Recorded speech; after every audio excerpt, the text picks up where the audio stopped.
यीशु मसीह के नाम में आप सबको जय मसीह की। मेरे अजीज़ों, आज हम थोड़ी देर वचन को देखेंगे कि वचन आज हमसे क्या बात करना चाहता है। तो आज हम वचन से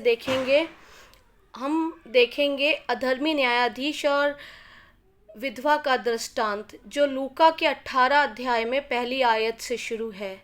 ल्यूक चैप्टर 18 वर्स 1, उसके आगे से हम पूरे दृष्टांत को देखेंगे, अधर्मी न्यायाधीश और विधवा का दृष्टांत। ये दृष्टांत हमें बहुत सी चीज़ों को सिखाता है। इस दृष्टांत के द्वारा हम बहुत सी चीज़ों को सीख सकते हैं।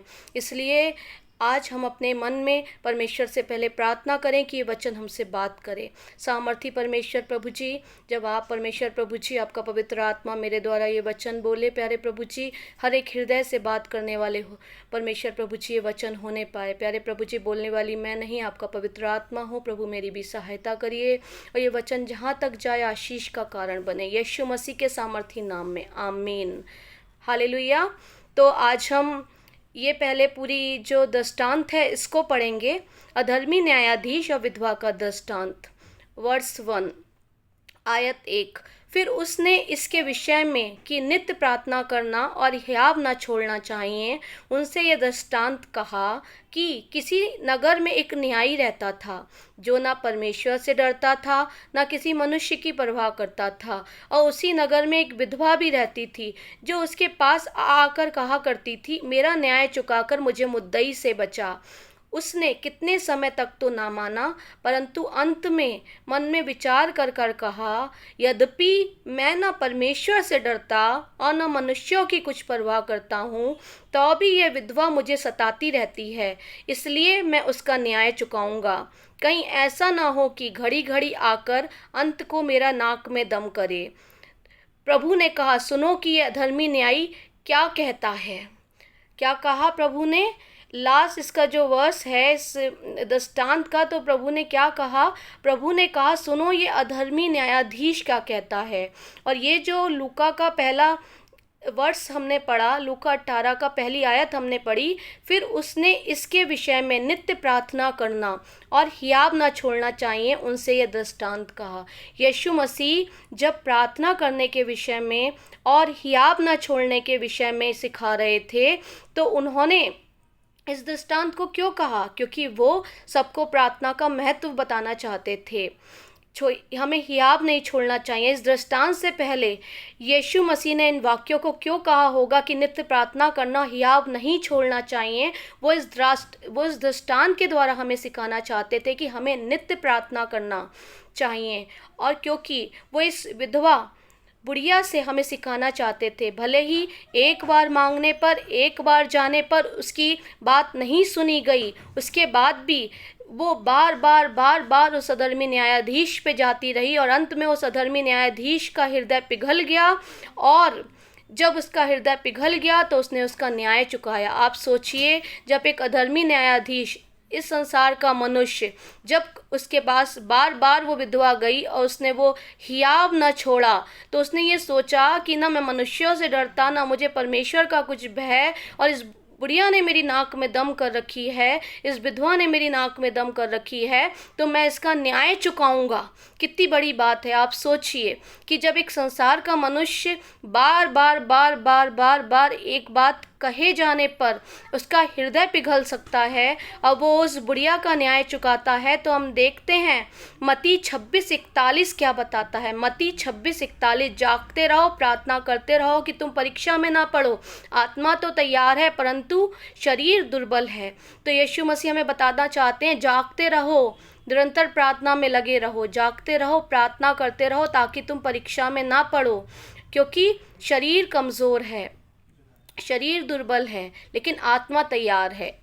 इस विधवा का शरीर हो सकता है कमज़ोर हो, लेकिन उसकी आत्मा जो थी बहुत हियाव वाली, हिम्मत वाली थी कि उसने अपना न्याय चुकवा के ही दम लिया। और वो वहाँ बार बार जाती रही, बार बार उसके सामने प्रार्थना करती रही, अपनी बातों को रखती रही, बिना ये सोचे कि वो अधर्मी न्यायाधीश उसे सुनना नहीं चाहता है और उसका न्याय चुकाना नहीं चाहता है। लेकिन उस जो वो विधवा थी, उसने अपना हियाब नहीं छोड़ा। अगर हमें आने वाली परीक्षा से बचना है तो बिना रुके निरंतर प्रार्थना करना है, क्योंकि आत्मा तो तैयार है परंतु शरीर दुर्बल है।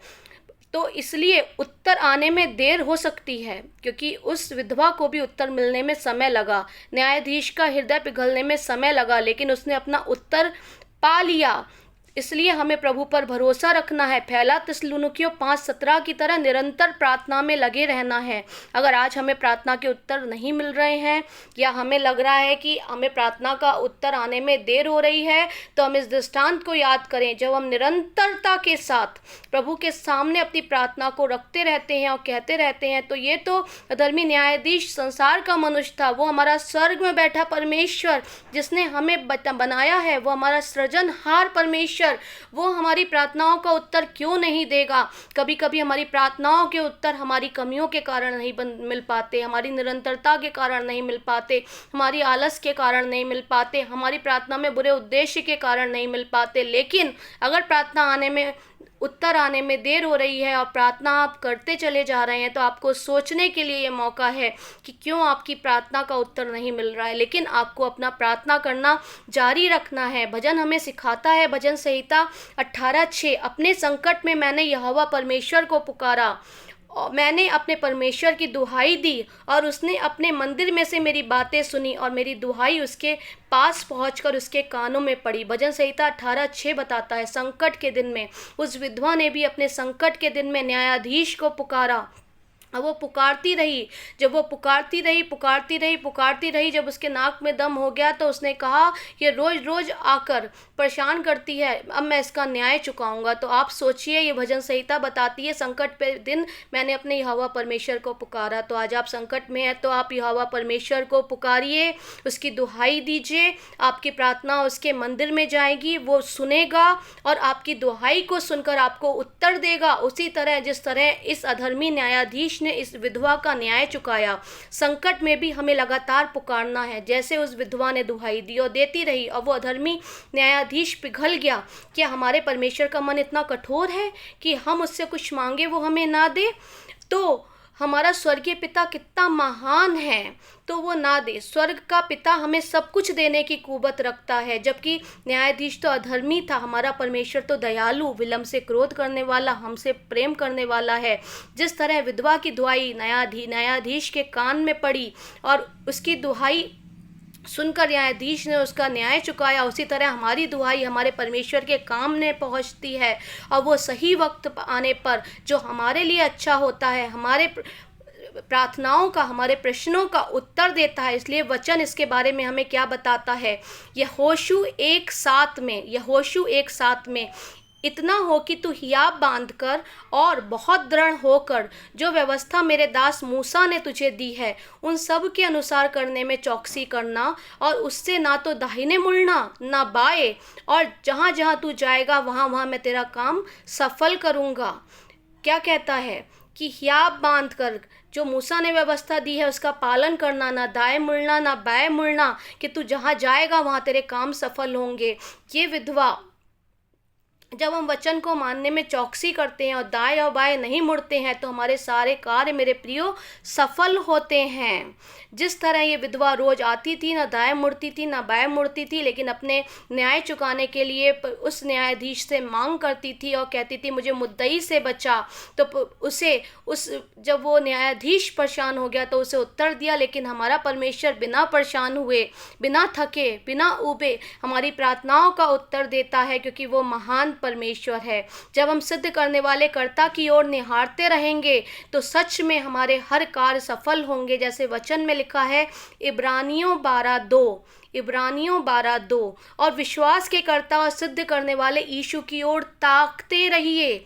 हमें यीशु मसीह की ओर ताकते रहना है, जैसे उस विधवा ने न्यायाधीश की ओर ताकता रहा, वो ताकती रही कि उसका न्याय एक दिन चुकाया जाएगा। वो थकी नहीं कि आज मैं रोज़ रोज़ जाती हूँ और मेरी कोई सुनवाई नहीं होती है तो अब हम नहीं जाएंगे। बहुत बार हमारे जब केस चल रहे होते हैं, बहुत बार दूसरी पार्टी जब नहीं आती है तो हम थक जाते हैं और हम भी जाना छोड़ देते हैं, ये सोचकर जो होगा वो देखा जाएगा। लेकिन ये विधवा नहीं थकी, इसलिए परमेश्वर भी वो बताता है कि जो यीशु की ओर ताकते रहते हैं, यीशु मसीह उनके साथ रहते हैं। वचन बताता है हमें इस दुनिया को कैसे जीतना है।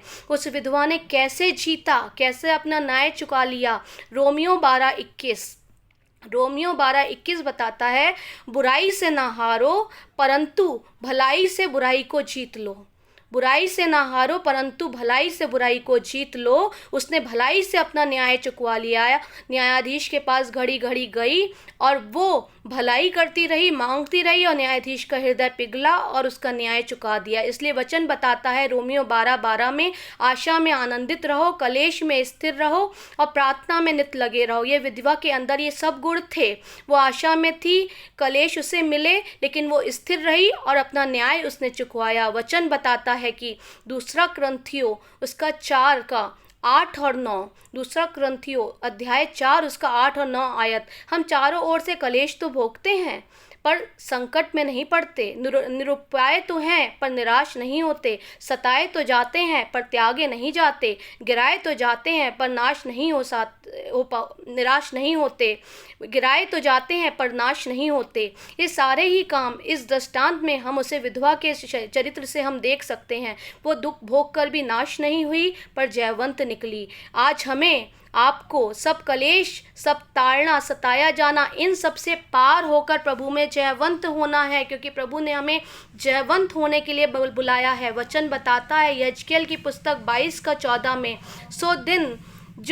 सो जिन दिनों में तेरा न्याय करूँगा, क्या उनमें तेरा हृदय दृढ़ और तेरे हाथ स्थिर रह सकेंगे?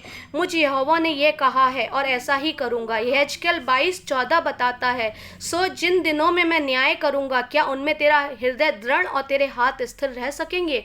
हम सोचते हैं क्या जब हमारा न्याय किया जाएगा, क्या हमारा जो हृदय है वो दृढ़ रह सकेगा, क्या हमारे हाथ स्थिर रह सकेंगे? आज हम बहुत जल्दी भावुक हो जाते हैं, बहुत जल्दी टेम्पटेशन में पड़ जाते हैं, ना हमारे हाथ स्थिर रहते हैं, ना हमारा मन स्थिर रहता है। मेरे अजीज़ों, हमें इन सब चीज़ों को स्थिर रखना है अगर हमें हमारा न्याय चुकवाना है, हमारी प्रार्थनाओं का उत्तर पाना है। प्रभु चाहता है कि न्याय हो जाने के बाद भी हमारे हाथ स्थिर और हृदय दृढ़ रहे, हम संसारिकता में कहीं खो ना जाएं और सचेत रहें, दुष्ट के जाल में ना फंस जाएं। वचन बताता है कि याकूब 4:6 में, वह तो और भी अनुग्रह देता है। इस कारण यह लिखा है कि परमेश्वर अभिमानियों से विरोध करता है पर दीनों पर अनुग्रह करता है। उसने न्यायाधीश के अभिमान को तोड़ दिया और दीन विधवा का न्याय उस न्यायाधीश से चुकवाया। वचन क्या बताता है कि हमारे लिए, मेरे पाँव तेरे पथों में स्थिर रहें, फिसले नहीं, भजन संहिता 17:5 में। तो हमें हमारे पाँव को स्थिर करने की ज़रूरत है, जिससे हम जिंदगी की परेशानियों में फिसलने ना पाएँ,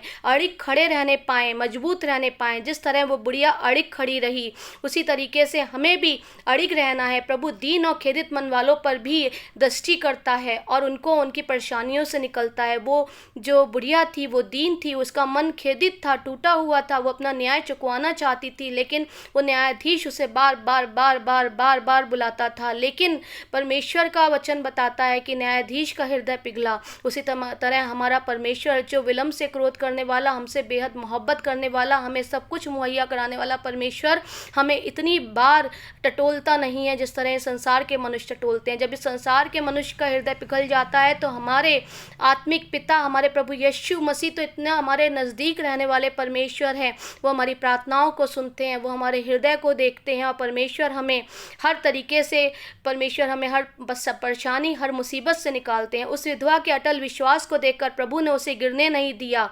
हमें अपने मन की बातें खोलकर प्रभु से कहनी है। जैसे उस विधवा ने उस न्यायाधीश से सारी बातों को कही और उसकी नाक में दम कर दिया और अटल बनी रही, परमेश्वर ने और उसके विश्वास को गिरने नहीं दिया और न्यायाधीश को न्याय चुकाने के लिए मजबूर कर दिया।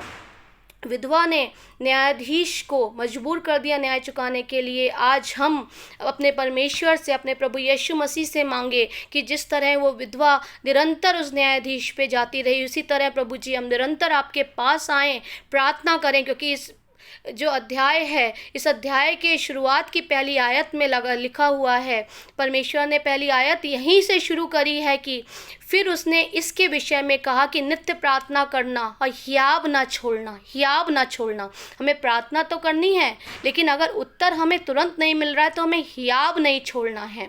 जिस तरह उस विधवा ने भी अपना हियाब नहीं छोड़ा। इसलिए जब ये दृष्टांत शुरू हुआ तो शुरू में ही हमें इस बात का पता चल गया है कि हमें नित्य प्रार्थना करनी है, हियाब नहीं करना, हियाब नहीं छोड़ना है। जिस तरह इस विधवा ने हियाब नहीं छोड़ा और ये नित्य प्रार्थना करती रही और इसने न्यायाधीश के नाक में दम कर दी जाकर। अंत में उसने कहा, मैं ना मनुष्यों से डरता ना परमेश्वर से डरता, फिर भी ये विधवा ने मेरी नाक में दम कर रखी है, अब मैं इसका न्याय चुकाऊंगा। तो आज वो परमेश्वर भी आपका न्याय चुकाना चाहता है, लेकिन तब जब आप निरंतर प्रार्थना में बने रहते हैं, आपका हियाब टूटने ना पाता है और आप निरंतर परमेश्वर पर भरोसा रखते हैं, अच्छी या बुरी सारी परिस्थितियों में परमेश्वर की ओर ताकते हैं, तो वो परमेश्वर आपकी सोच से बढ़कर करने वाला परमेश्वर है। प्रभु आपको इन वचनों के द्वारा आशीष दे। आमीन।